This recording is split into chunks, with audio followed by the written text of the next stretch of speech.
viršutinės lūpos paralyžius, galvos drebulys, užpakalinių galūnių paralyžius ir staigi žūtis. Inkubacinis laikotarpis trunka apie 2 savaitės, išgyjama per 5-15 dienų. Arkliai, kuriems pasireiškia neurologiniai požymiai, gali žūti ir mirtingumas siekia iki 57%. Per pastaruosius 10 metų Europos Sąjungoje arklių protrūkiai dėl vakarų Nilo viruso registruoti Italijoje, Prancūzijoje, Ispanijoje, bet tuo metu nebuvo užfiksuota žmonių atveju. Bet protrūkių įvykus Prancūzijoje 2003 metais ir Italijoje 2009 jie sutapo ir su žmonių ligos protrūkiai. Na ir galiausiai žmonės, vėlgi inkubacija tokia pati nuo 3 iki 15 dienų, daugeliu atveju besimptomi. 15-20% atvejų registruojama lengva į gripą panaši lyga, simptomai gali trukti 2-5 dienas.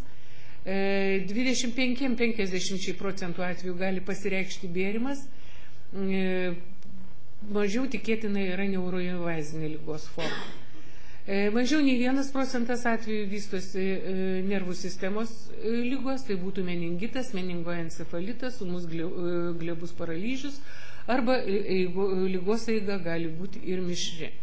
Mirtingumas siekia 10% ir paprastai yra susijęs su vyresnio amžiaus žmonių grupe arba sergant kitomis lygomis.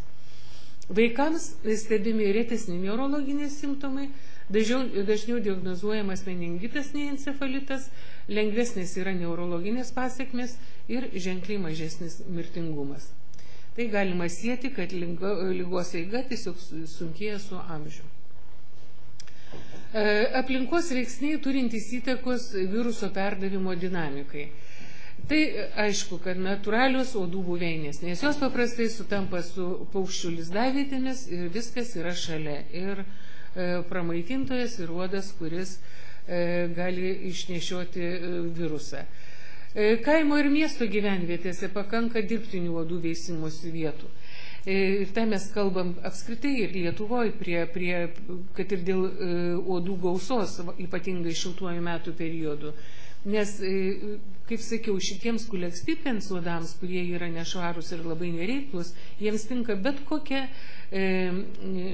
vandens talpa. Tai gali būti ir stovintis ir nešvarus vanduo kibiruose, statinėse, skardinėse, vazonuose, lietaus latakuose, nebenaudojamuose padanguose ir tokiuose panašiuose talpyklose.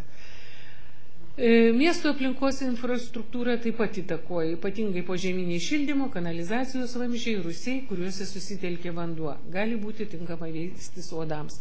Na, dabar turbūt mažiau mes kalbam apie rūsių vandentiekio arba kanalizacijos avarijas daugiabučiuose namuose.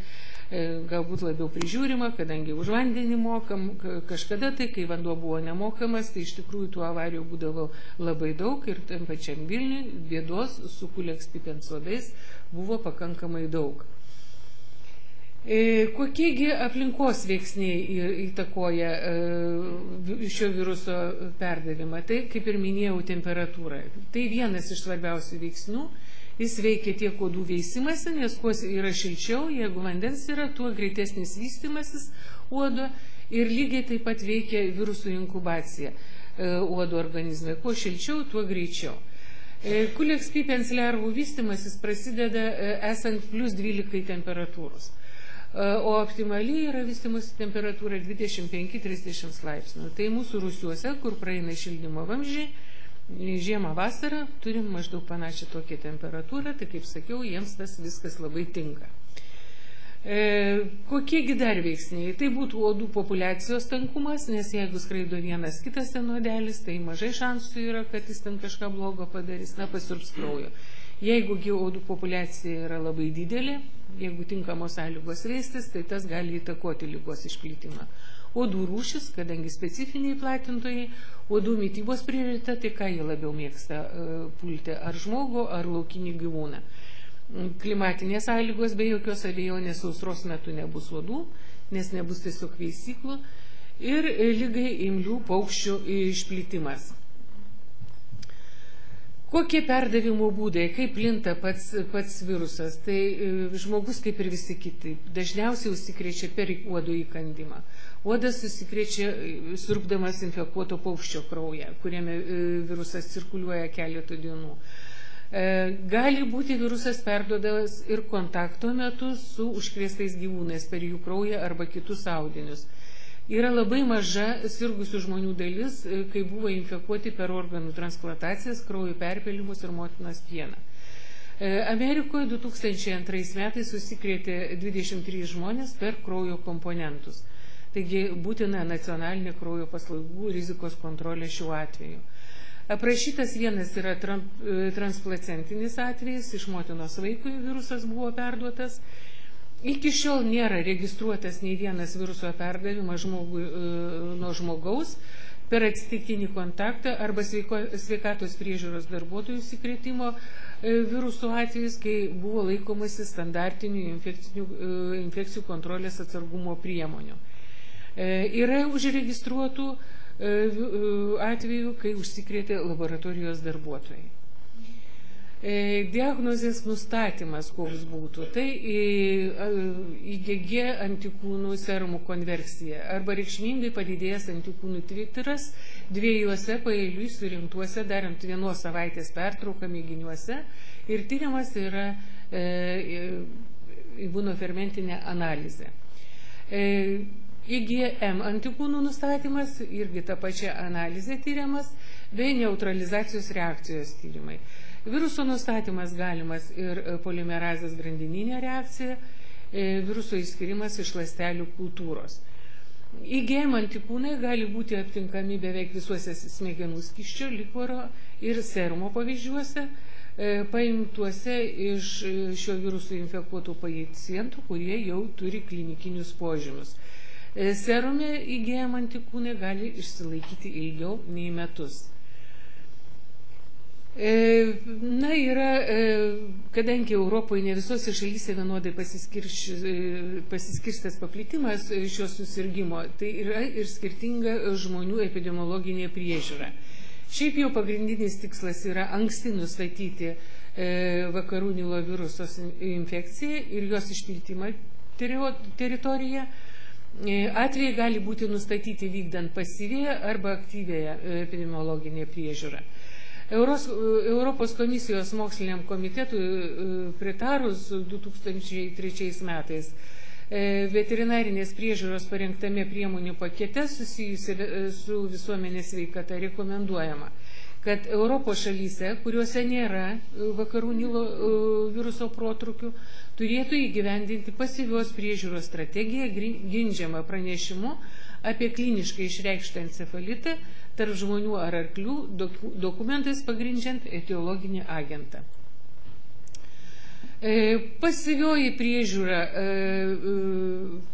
vykdoma, kai virusinė infekcija registruojama Europos Sąjungoje ir pasyvus stebėjimas yra privalomas.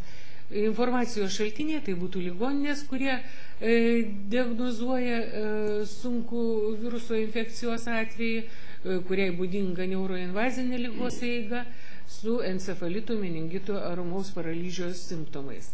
Ir laboratorijos galinčios atlikti serologinius tyrimus, polimerazės grandinę reakciją ar neutralizacijos metodus. Rizikos vertinimo rodikliui galimi ir patvirtinti žmonių viruso infekcijos atvejai pagal ES atvejo apibrėžtis. Atvejo apibrėžtis pas mus yra prieinama, jinai yra ir metodinėse rekomendacijose. Aktyvioji priežiūra būtų vykdoma aptikus pirmąjį galimą arba patvirtintą žmogaus infekcijos atvejį teritorijai ir informacijos šaltiniai, tai aktyvus pasikesni tyrimai visose sveikatos priežiūros įstaigose, daugėjant karščiuojančių ar turinčių neurologinių simptomų asmenų.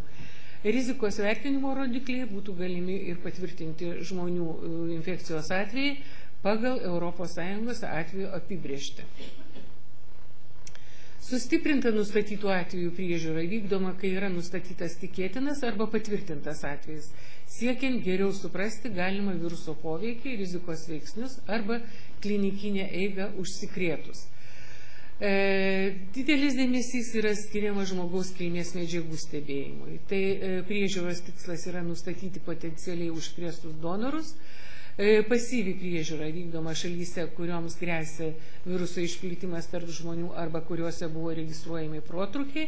Priežiūra, jei karščiuojama, davus kraują arba perpilus kraują. Aktyvi priežiūra vykdoma šalyse, kuriuose registruojami vakarų Nilo viruso protrukiai. Gydymas ir vakcinos. Pacientai sergantis neurologinė infekcinė forma dažniausiai būna hospitalizuojami, skiriama į veną skysčių, kvėpavimo parama, vykdoma antrinių infekcijų prevencija. Kaip ir sakiau, žmonėms skirtos vakcinos nėra. Tai būtų mano paskutinė skaidrė, nes vėlgi sąmoningai profilaktikos neįtraukiu. Prašom klausimų.